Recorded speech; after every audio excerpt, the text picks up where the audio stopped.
Buenas noches.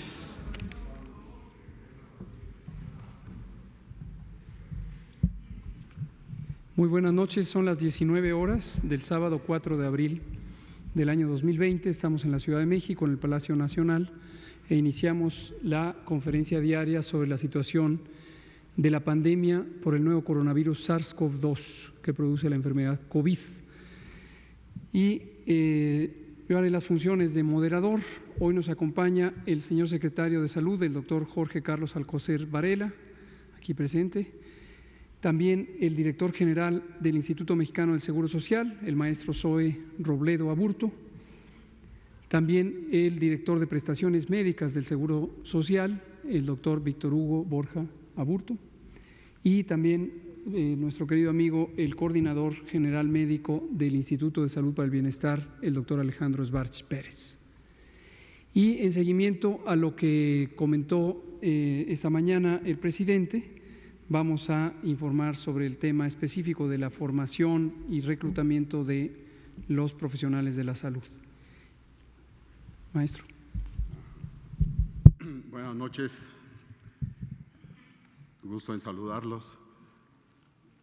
Cumplimos 92 días de estar atentos a la visita, a la presencia mundial de un virus desconocido. Esta es la 37ª ocasión de esta conferencia y como en muchas cosas de nuestro México, es una situación inédita que se ha mantenido afortunadamente con el objetivo de comunicar, de no ocultar y de resaltar lo más importante para México en esta epidemia. Hemos agradecido a toda la población mexicana su solidaridad, su presencia, su real humanismo para enfrentar esta epidemia. Pero lo reitero hoy con mucho gusto y con mucha seguridad de que gracias a nuestra población vamos a seguir y seguiremos saliendo adelante. Pero hoy es otro día también muy preciado, el llamado a nuestros trabajadores de salud, a nuestras enfermeras, a nuestros médicos, a nuestros técnicos, a todos los que están en la trinchera de la salud ante este enemigo. La jornada de reclutamiento, como ya dijo el subsecretario y vocero, el doctor Hugo López-Gatell, es un llamado a quienes quieran cumplir con ese juramento que todos los médicos hacemos y nos une por el bien, nos une por la salud, nos une por la solidaridad y el deber con el prójimo. Esta es nuestra tarea y por lo tanto cedo el micrófono a nuestro vocero para que conduzca esta 37ª ocasión de la comunicación. Muchas gracias, secretario. Me voy a permitir pararme, si me permite, para comentar sobre el informe técnico y dar paso al tema central de la conferencia. Como es costumbre, representamos en esta gráfica en los últimos pocos días cómo participan las distintas regiones del mundo, los distintos continentes, en la transmisión de la enfermedad. En esta tabla se ven, como es costumbre, las distintas regiones en las que está organizada la Organización Mundial de la Salud, y es de destacar que la región de Europa representa el 52% de la contribución de la epidemia en las últimas 24 horas, mientras que la región de América es 40%. Estos números van a ir cambiando progresivamente, esperamos por el bien de Europa, irán disminuyendo los porcentajes de Europa. Desafortunadamente, lo esperable es que la región de América empiece a repuntar como la región con la transmisión más activa, y la transmisión más activa la estimamos precisamente por la proporción de los casos que ocurren en las últimas 24 horas, su distribución por los continentes. La siguiente. En el caso de México hemos acumulado desafortunadamente 1.890 casos, pero una proporción semejante a la que ocurre en el mundo, que es 3/4 partes, son de las últimas 14 días, es decir, son los que están todavía activos como casos infectantes, pero ya 1/4 parte son los que han dejado de ser contagiosos, dada la fecha en que iniciaron los síntomas. Tenemos también casi 9.500 casos que han sido determinados como negativos, y esto cabe recordar que los casos se estudian a partir de los síntomas. Las personas enfermas tienen síntomas característicos de COVID: tos, fiebre, dolor de garganta, dolor de cabeza, dolor muscular, y los miembros del personal de salud los identifican cuando acuden a consulta. Al identificarlos, reconocen en ellos que se cumplen las definiciones de caso sospechoso y se indica la toma de una muestra para comprobar por laboratorio si se tiene o no el virus SARS-CoV-2. Entonces, solamente estas casi 1.890 son los que han sido confirmados. Sin embargo, han resultado negativos los 9.500, casi 9.500. Y esta cifra de sospechosos, como hemos visto todos los días, es los que están en estudio en las últimas 24 horas. Mañana estos aparecerán o aquí o acá, y aquí habrá un número diferente que no es predecible porque depende de nuevos casos que se irán incorporando. Muy desafortunadamente, acumulamos 79 personas que han perdido la vida por las complicaciones de esta enfermedad, y como se verá en las siguientes diapositivas, estas personas desafortunadamente tenían enfermedades crónicas o edad avanzada como los determinantes principales de que se haya complicado la enfermedad. En términos del mapa, sigámosle la secuencia a esto. La zona metropolitana del Valle de México es la zona más afectada.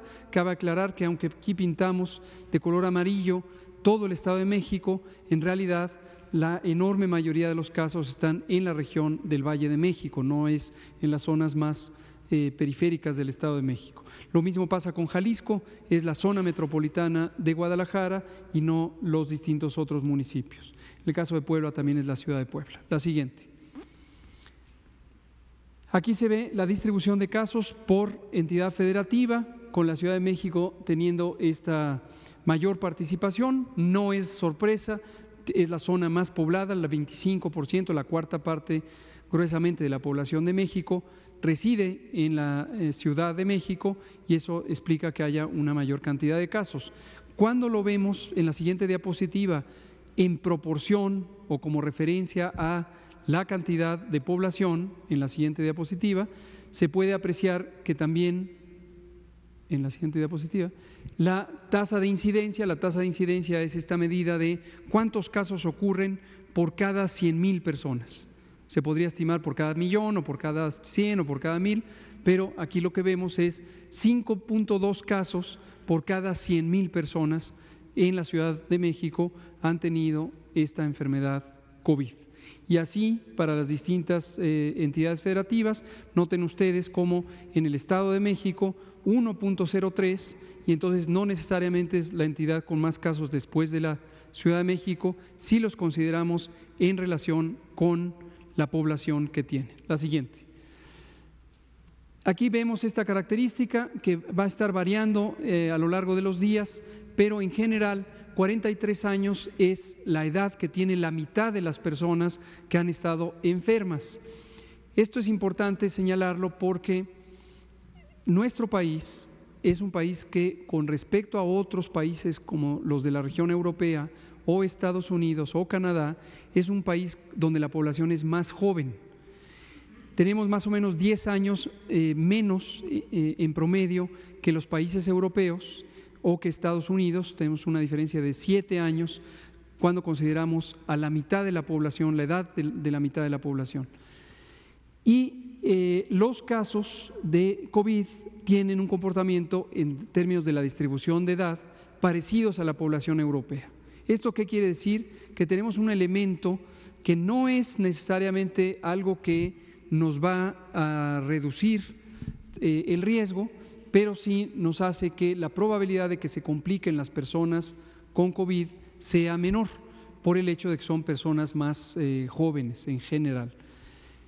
Pero desafortunadamente en México, esto lo habíamos comentado semanas atrás, pero lo quiero retomar para que lo recuerden, en México tenemos una de las más grandes prevalencias de diabetes, una de las más grandes del mundo, 14%.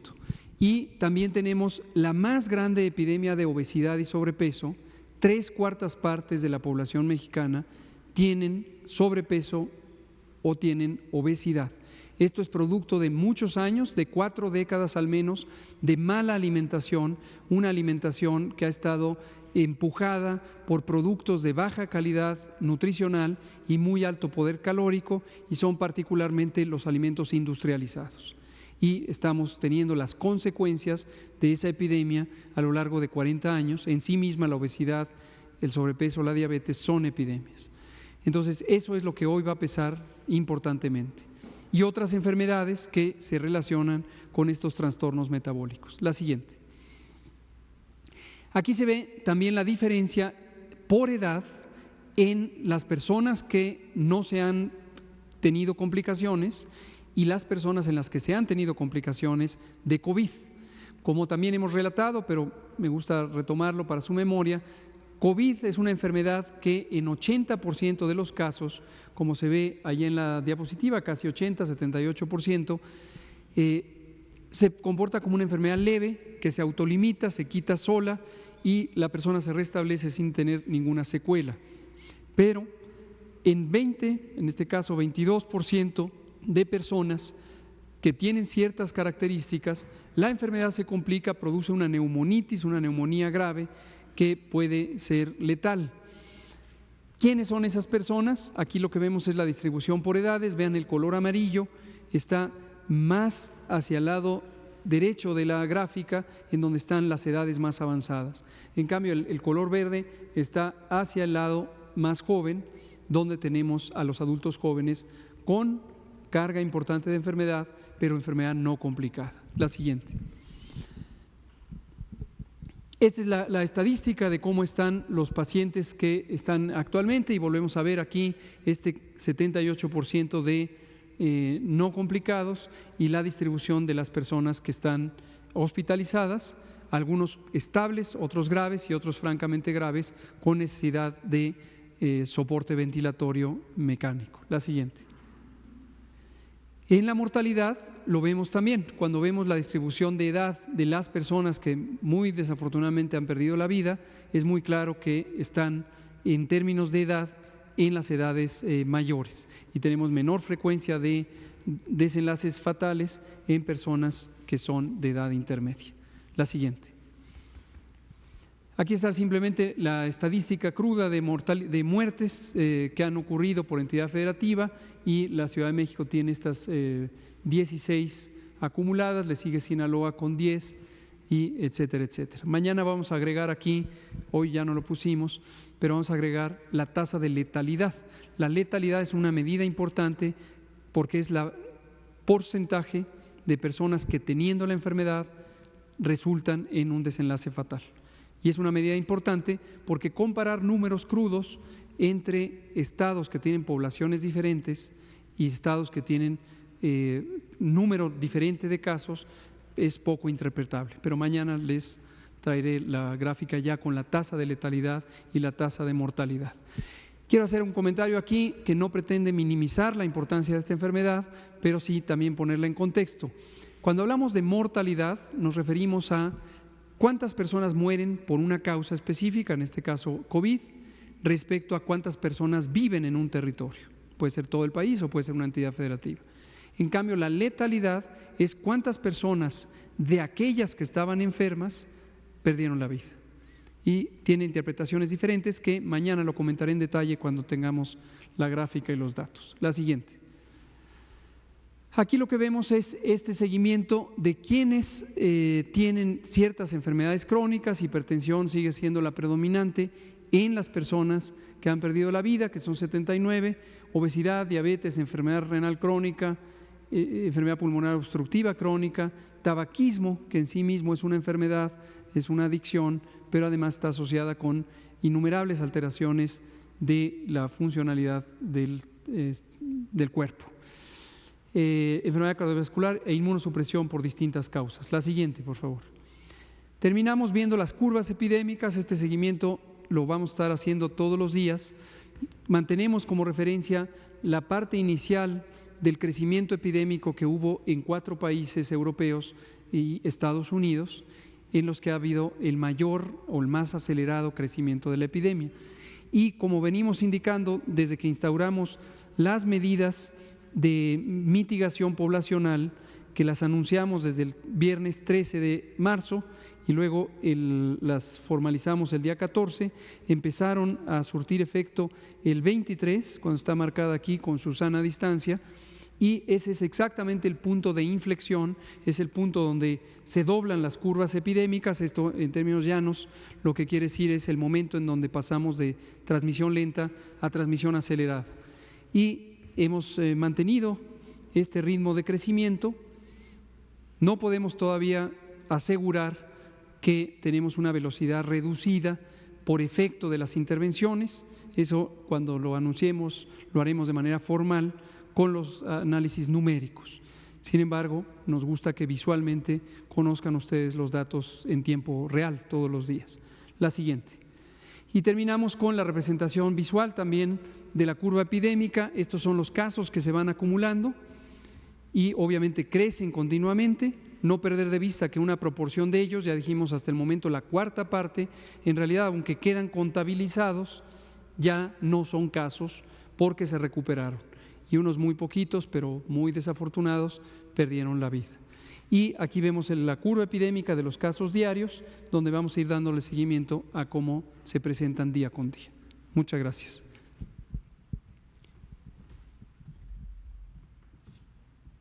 Pasamos entonces, le pedimos al doctor Schwartz, ¿no? Tú eres el que, si nos comenta sobre los recursos humanos.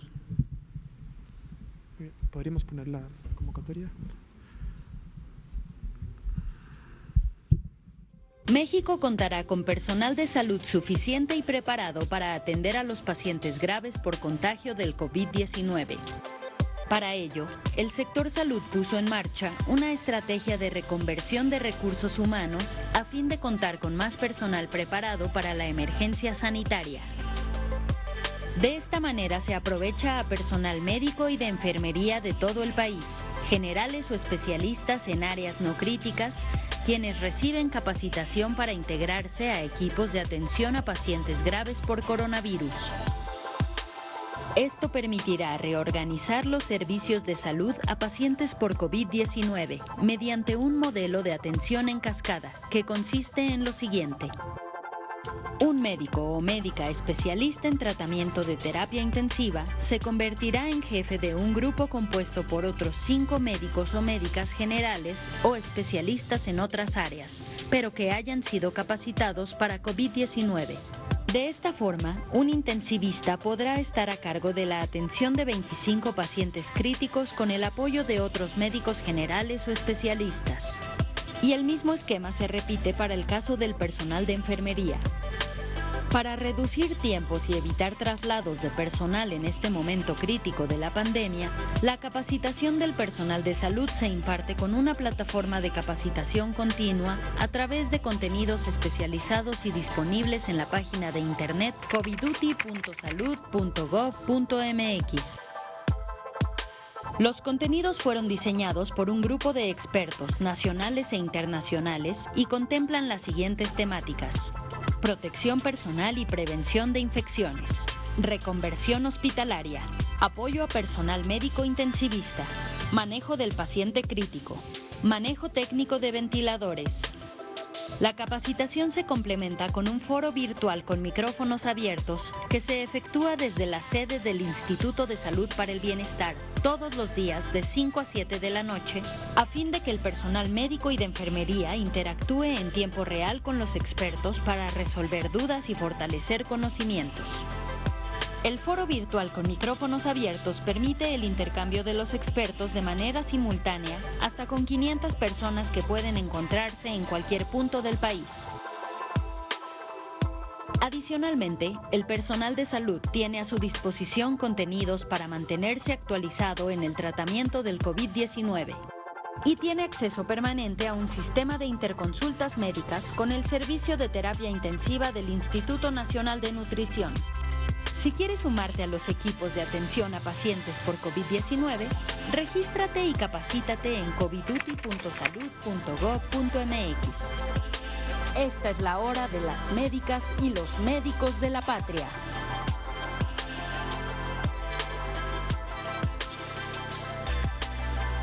¿Puedo poner la convocatoria ahora?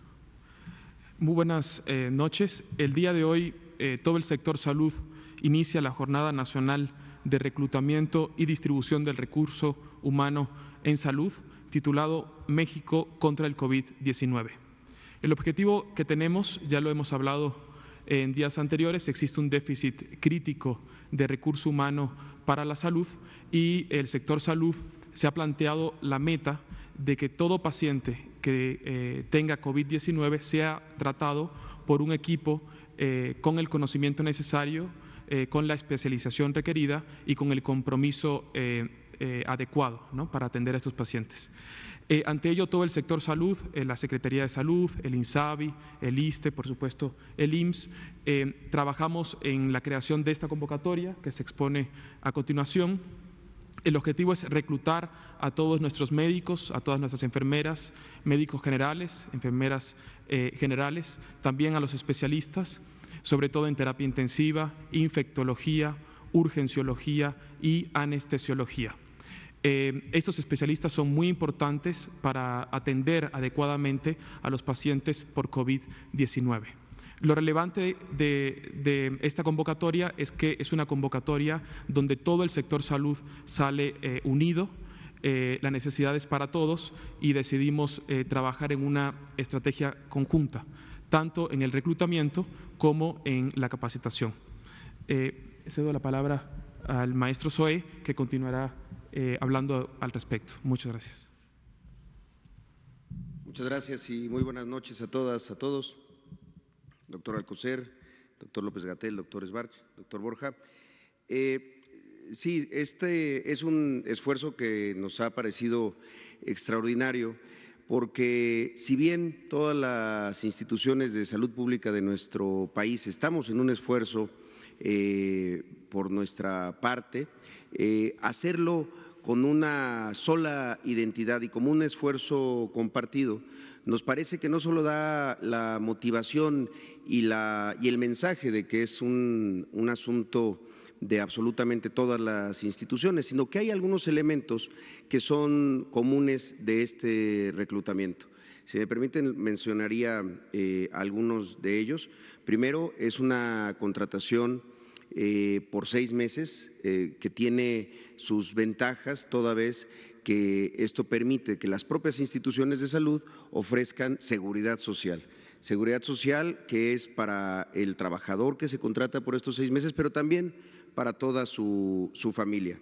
Son salarios muy competitivos y una de las cosas más importantes que es esto que ya ha mencionado el doctor Sbarch, la capacitación es sectorial, es decir, el equipo de especialistas que estarán haciendo estos cursos, que van desde los cursos para el uso de los equipos de protección personal, pero sobre todo los cursos y la capacitación de todas las maniobras que tienen que conocer estos profesionales de la salud, serán impartidos por los mejores del país de todas las instituciones. Es decir, en el momento que hay un curso que da un intensivista, pues estarán los mejores intensivistas de salud, del IMSS, del ISSSTE. Es un poco replicar el modelo del grupo de especialistas que ha estado guiando a todo el gobierno federal en esta epidemia. Asimismo, como se mencionó en la mañana por parte del doctor Borja y por parte del doctor Alcocer, pues tiene un incentivo adicional en particular para los médicos generales que a partir del día de hoy iniciaron en su preregistro del examen nacional de aspirantes a residencias médicas y que y el proceso que inicia durante estos meses, ustedes lo saben, es un examen que se presenta en septiembre y que tiene que ver con estos 2 puntos adicionales para aquellos que acudan a este reclutamiento. Y tiene que ver con una cosa, son 2 puntos no como déjenme ponerlo así, no es una dádiva, es un elemento de conocimiento de que durante esos 6 meses estarán dedicados en cuerpo y alma a la atención de la epidemia y sería un poco difícil pensar que adicionalmente a eso tengan el tiempo suficiente para presentar el que dicen, yo no soy doctor, pero dicen que es el examen más difícil que existe en nuestro país de todas las disciplinas.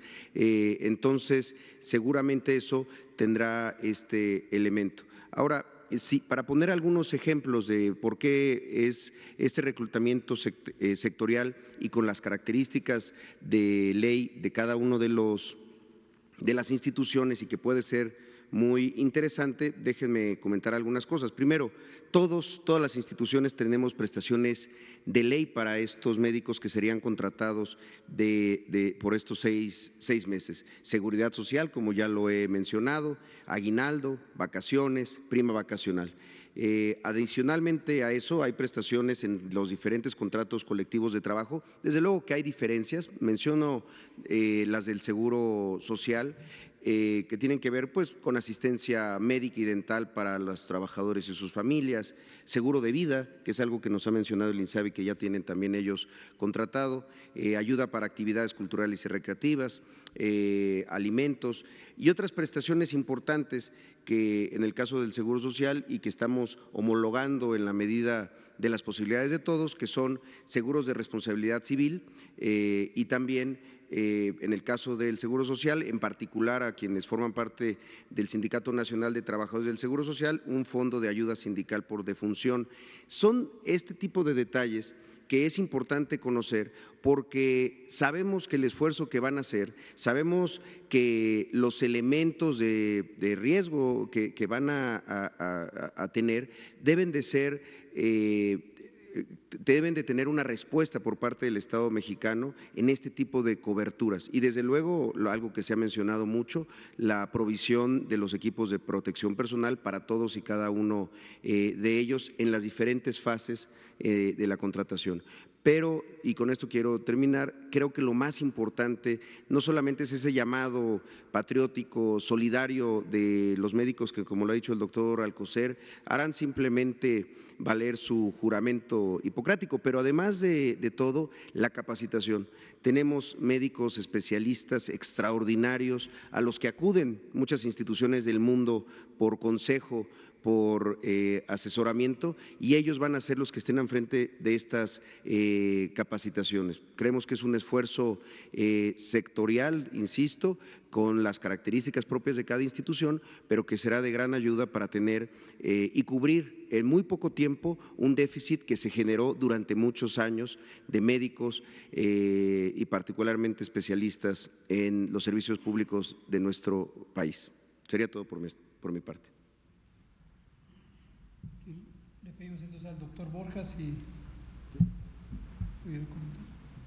Sí, en estas capacitaciones es importante mencionar que los médicos están muy comprometidos, los médicos generales se encontrarán siempre supervisados por un especialista, serán quienes atiendan a ese grupo de 25 pacientes. Los médicos jóvenes tienen menos riesgo de la enfermedad complicada también. Estos médicos se encuentran muy comprometidos y en el Seguro Social y en las otras instituciones. Primero se les dará la capacitación, esperamos hacer el reclutamiento la siguiente semana y la capacitación de los primeros grupos durante los primeros días, de tal manera que antes de que inicie el periodo más álgido de la transmisión de la epidemia, estaremos con los números suficientes de médicos preparados para atenderla.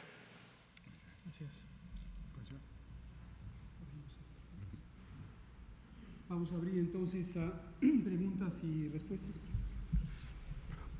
Vamos a abrir a preguntas y respuestas. Vamos a empezar con 2 mujeres, aquí 3 mujeres, pero a ustedes les tocó recientemente, a usted no. Entonces ustedes y usted. Adelante. Gracias, doctor. Fanny Miranda de Milenio, buenas noches. Sobre este asunto, preguntar cuánto ganan en promedio estos especialistas y si además de estos 2 puntos adicionales para el examen se prevé como un incentivo incrementar el salario durante estos 6 meses que serán contratados para atender la contingencia. Esa sería la primera. ¿Puedo lanzar las otras? Sí, por favor. Hoy uno de nuestros compañeros en Milenio, Rafael López, analizó las cifras que nos han estado dando día con día y su reporte señala que el 60% de las personas que han fallecido no son adultos mayores. Esto contrasta con las cifras que se han presentado en países como España e Italia, donde esta cifra es de 4 o 5% nada más. Entonces, estamos viendo que los que están muriendo pues no precisamente son adultos mayores, como se había previsto, y si esto obligaría a, de alguna manera, replantear pues la situación, ¿no? También exigir que el resto de las personas se cuiden. Y bueno, aquí mencionaban que los jóvenes pues no tienen complicaciones, sí la tienen como lo vemos. Si nos puede explicar eso, doctor. Y por otro lado, también a lo largo de esa semana he visto que la principal causa de comorbilidad es la hipertensión arterial. Hay algunos estudios que señalan que existe un fármaco utilizado para el control de la presión que podría estar agravando esta situación. En México ya se tiene analizado ese asunto y si también se estaría solicitando que dejen de utilizar ese fármaco para su tratamiento. ¿Qué se está haciendo en ese sentido, doctor? Por favor, gracias. Con mucho gusto. Muy rápido. Y vaya, son las cifras desde luego del Seguro Social. En promedio, un médico especialista del Seguro Social gana 34,755 pesos. Ahí puede haber algunos cambios porque tenemos algunos conceptos como vida lejana y demás, pero más o menos es esta la cantidad, 34,755 son sus percepciones mensuales brutas. Un médico general está ganando alrededor de 26,600 pesos, que digamos son los dos grupos más grandes. Ahora, sí insisto que repertorio de otras prestaciones van conformando también otros elementos. Ahora, parte de la convocatoria que es sectorial y que son los puntos en común en donde todos vamos a hacer lo mismo, además de esta contratación por 6 meses, tiene que pasar por un mes de salario por adelantado, es decir, estamos haciendo un esfuerzo para que se pague por adelantado el primer mes, un pago de viáticos, que si bien hay algunos que ya están establecidos por ley en los contratos colectivos de trabajo, se está haciendo una definición exactamente de cuánto será ese monto de pago de viáticos. Hay que considerar que algunos doctores, algunos médicos generales, por ejemplo, van a venir de algunas otras partes del país, además de lo que ya se ha comentado de los 2 puntos para el examen nacional de aspirantes a residencias médicas. Sobre su otra pregunta, si se está considerando un incremento salarial, lo hemos conversado con los titulares del INSABI y del ISSSTE para saber qué van a hacer ellos, porque efectivamente nosotros hemos mantenido una conversación con la dirigencia sindical para establecer una suerte de bono que tendría que ver con un incremento salarial, pero lo vamos a estar anunciando en los próximos días, tanto su porcentaje y su duración, es decir, durante cuánto tiempo. Lo más probable es que sea durante toda la contingencia, pero se están analizando estos elementos para saber no solamente el porcentaje, sino también las categorías que van a ser susceptibles. No, estamos analizando el porcentaje y quiero hablar de él cuando ya lo tengamos listo para darlo a conocer, ya no para que no sea una suposición, pero estamos muy cerca de darlo a conocer. Sobre este fenómeno de los adultos mayores comparado con las personas más jóvenes, es exactamente lo que acabo de explicar. México tiene la distribución de edad de la población es considerablemente joven cuando comparamos con los países europeos. Por ejemplo, Italia, España, Francia tienen el 50% de su población está por debajo de los 43 años o los 38 años. En México la edad, si tenemos la mitad de la población está por debajo de los 27 años, esa es la mediana de edad. Y eso es un aspecto positivo en la medida en que tenemos una población más joven. Desde luego, cuando hablamos de la mitad de la población es que la otra mitad también está más joven y es un aspecto positivo respecto a la epidemia de coronavirus. Pero, como usted muy bien observa, y lo acabo de comentar, tenemos una población con una salud crónicamente deteriorada. la magnitud de la epidemia de obesidad, de sobrepeso, de diabetes y con ellas un conjunto de enfermedades crónicas como la hipertensión, que están asociadas con las mismas causas, nos pesa. Literalmente el sobrepeso nos pesa, la obesidad nos pesa poblacionalmente y hoy enfrentamos una epidemia de COVID con estos estragos prolongados de la mala alimentación. E insisto, la mala alimentación no es un fenómeno que dependa solamente de la voluntad de los individuos. Equivocadamente a veces se le atribuye una responsabilidad al individuo sobre lo que come y cómo se alimenta, pero en realidad la causa raíz, la causa principal es qué alimentos están disponibles. Y en México tenemos una monstruosa y monumental sobreoferta de alimentos industrializados de muy bajo valor nutricional y altísimo poder calórico en forma de bebidas o en forma de productos industrializados sólidos. Para darles una idea, y hablando del tamaño de la mortalidad, en México en promedio mueren 600,000 personas todos los años por todas las causas registradas, 600,000, precisamente en los últimos 10 años. Antes eran 580,000, etcétera, pero 600,000. La mitad de estas muertes, es decir, 300,000, están relacionadas con una mala alimentación. Una mala alimentación. Y las primeras causas de muerte en México, y esto es independiente de la epidemia de COVID, son diabetes, enfermedad cardiovascular, enfermedad cerebrovascular, cáncer, insuficiencia del hígado, es decir, enfermedad crónica del hígado, etcétera, etcétera. Entonces, la mitad son por causas atribuibles a una mala alimentación. Y hay 4 elementos que son particularmente importantes y es el exceso de sal, el exceso de grasa, el exceso de azúcar y el exceso de calorías totales. Entonces, esa es la situación con la que se enfrenta México al inicio de la epidemia de COVID y obviamente pues es la realidad con la que hay que estar trabajando. Por eso hemos dicho, nuestro mensaje no es exclusivo para adultos mayores. Retomemos lo que hemos dicho. Hay poblaciones que por sus características tienen mayor probabilidad de complicarse y de morir, y son las personas que son adultas mayores, arbitrariamente ponemos 60 y más, las mujeres embarazadas, no se nos olviden las mujeres embarazadas, y personas que tienen ciertas enfermedades crónicas, que son precisamente las que cada noche comentamos, hipertensión, diabetes, enfermedad pulmonar y enfermedad cardíaca crónica, insuficiencia renal crónica, inmunosupresión por cualquier causa, que puede ser por cáncer, por quimioterapia, por los estragos de los medicamentos inmunosupresores, las personas que viven con VIH y han tenido un desgaste del sistema inmune. Y sí, efectivamente son poblaciones con las que hay que tener mayor cuidado que no se vayan a infectar. Ahora, pero también me gustaría dejar en claro, la medida de aislamiento, cuando decimos quédate en casa, no es solo quédate en casa si tienes estas situaciones, es quédate en casa todos y todas, porque eso es un efecto positivo masivo.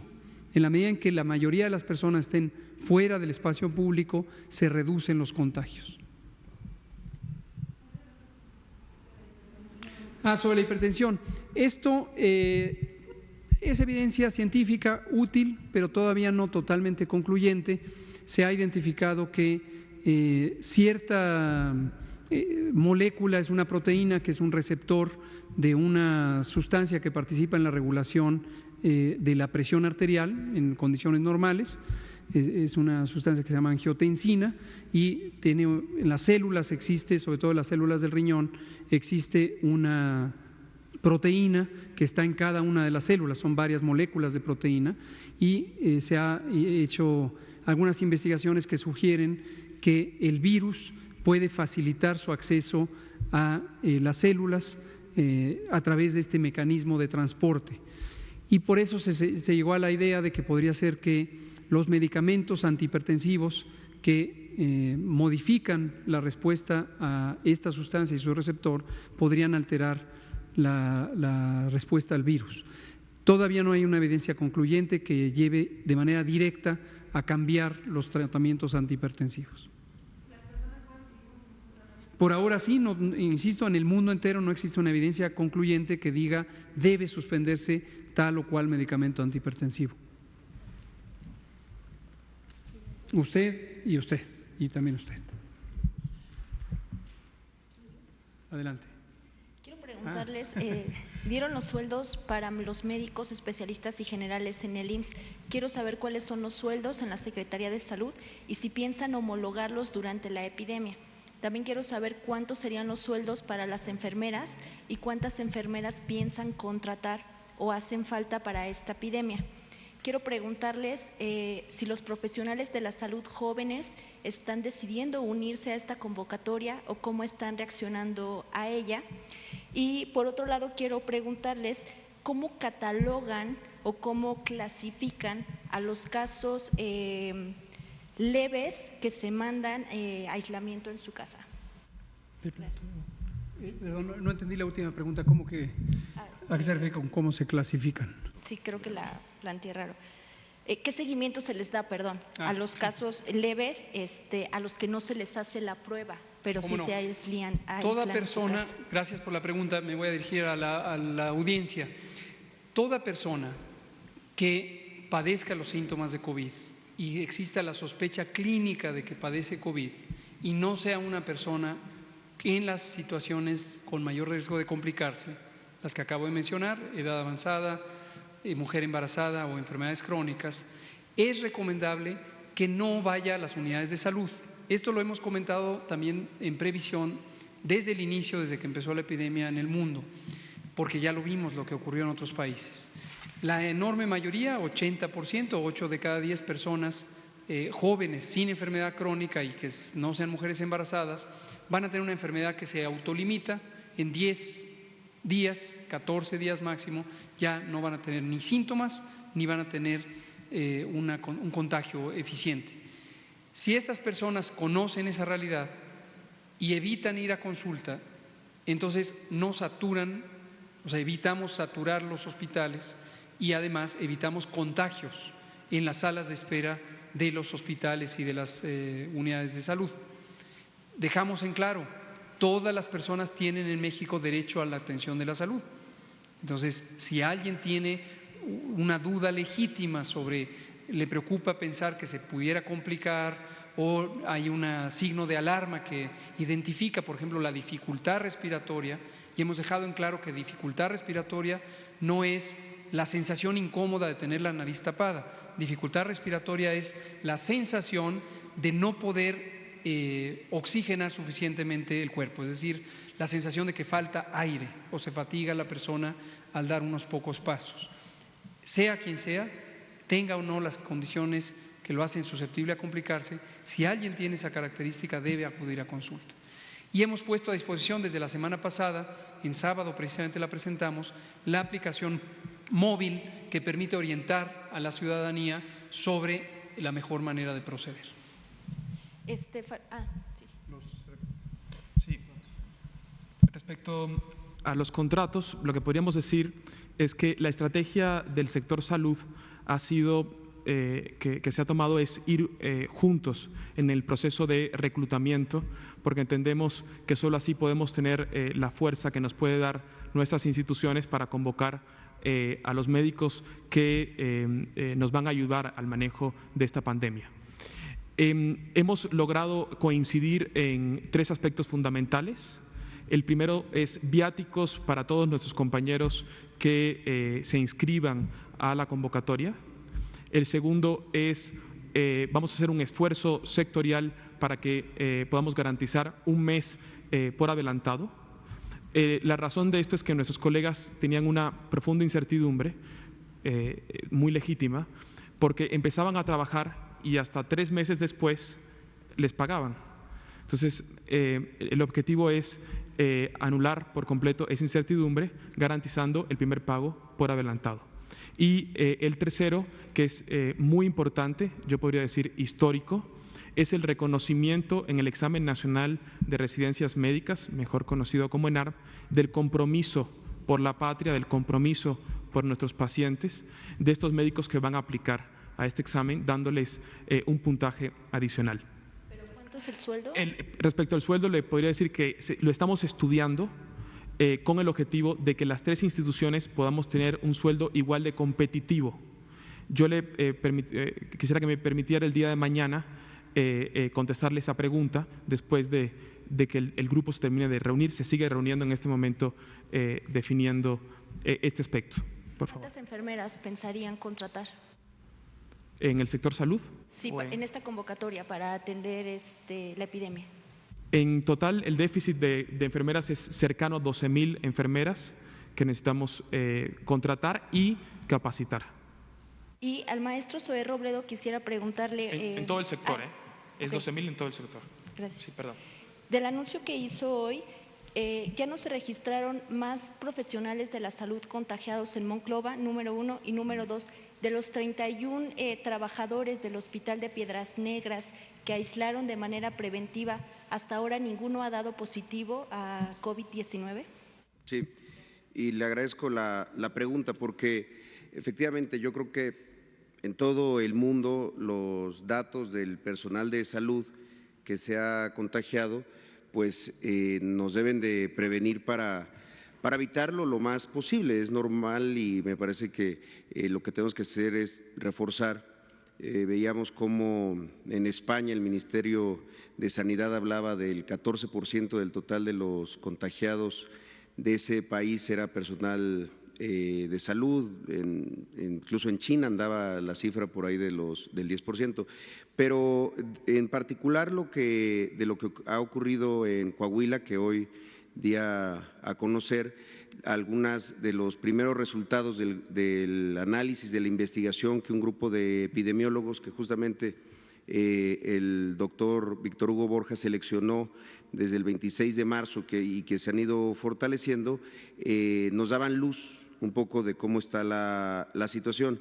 En el caso de Piedras Negras, en el hospital de zona número 11, a partir de que se detectó un caso de un enfermero con un antecedente de viaje que había dado positivo, se acordó aislar a los 31 trabajadores que tuvieron contacto directo o contacto indirecto con él.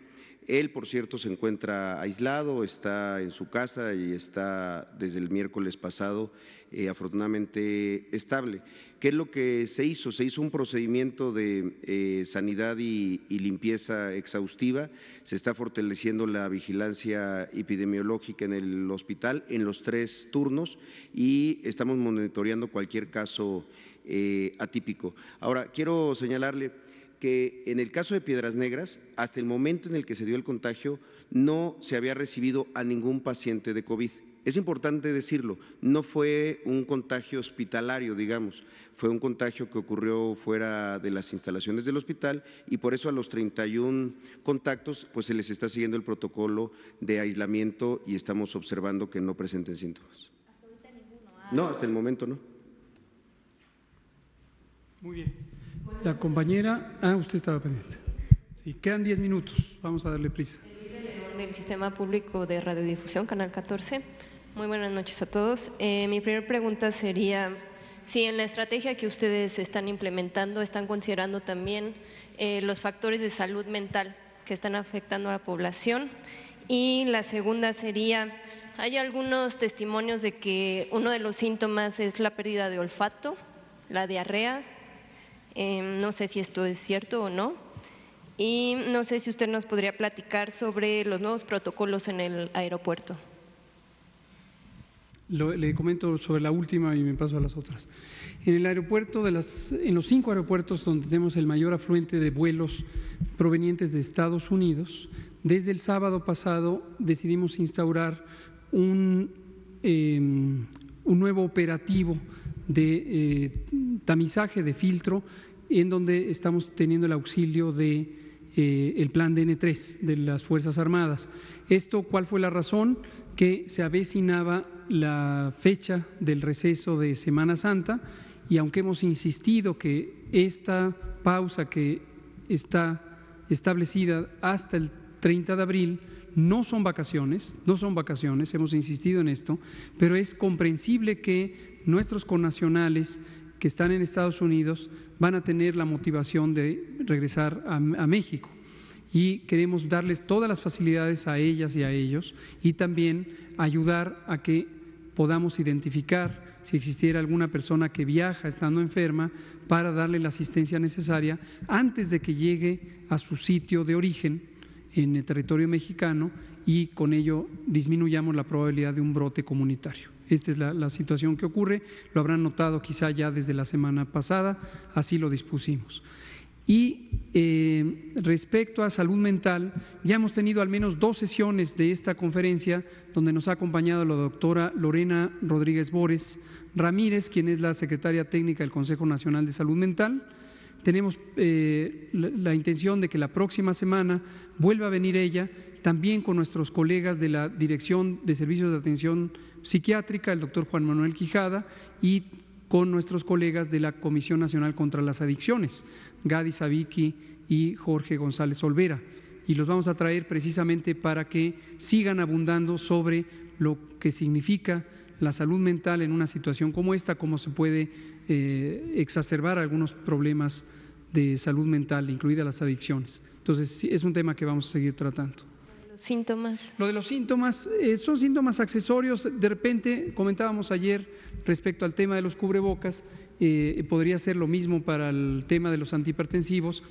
No pierdan de vista que a veces el eco informativo que se hace en los medios públicos, formales o informales, a partir de una pequeña noticia sin una base científica muy sólida o sin una clara representatividad, se empieza a hacer una cadena de información. Hoy, por ejemplo, salió de un medicamento antiparasitario que se llama ivermectina y hay una gran escalada noticiosa de un fenómeno que científicamente es muy precario todavía. Es una observación muy preliminar basada en experimentos de laboratorio que identifica una supuesta supresión del COVID, del SARS-CoV-2, por este medicamento. Entonces, es un poco intrascendente. Efectivamente, en cualquier infección respiratoria, COVID o no COVID, es común que se pierda temporalmente el olfato, a veces por periodos prolongados, en la medida en que hay destrucción de los tejidos o de las células de la zona de percepción del olfato en la parte superior de la nariz y de la faringe.